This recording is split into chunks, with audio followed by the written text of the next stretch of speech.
તમારા બિઝનેસ માટે પૈસાની જરૂર છે અથવા ઘર, વાહન કે કોઈ વ્યક્તિગત જરૂરિયાત માટે યોગ્ય લોન શોધી રહ્યા છો? હવે લોન માટે અલગ-અલગ જગ્યાએ વારંવાર તપાસ કરવાની જરૂર નથી.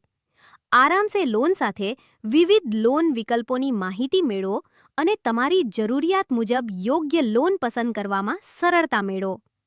તમે દુકાનદાર હો, બિઝનેસ કરતા હો, નવું ઘર ખરીદવું કે ઘર બનાવવું હોય, નવી કે જૂની કાર માટે લોન જોઈતી હોય, પ્રોપર્ટી, કન્સ્ટ્રક્શન અથવા અન્ય જરૂરિયાત માટે ફંડ જોઈએ, તમારા મોબાઈલથી જ aramselon.com પર લોનની પ્રક્રિયા શરૂ કરો અને યોગ્ય લોન વિકલ્પ વિશે જાણો. તો રાહ શેની? આજે જ આરામ સે લોન સાથે તમારી જરૂરિયાત માટે યોગ્ય લોન વિકલ્પ શોધો. વધુ માહિતી અને માર્ગદર્શન માટે આજે જ સંપર્ક કરો. આરામ સે લોન. લોન હવે આરામથી.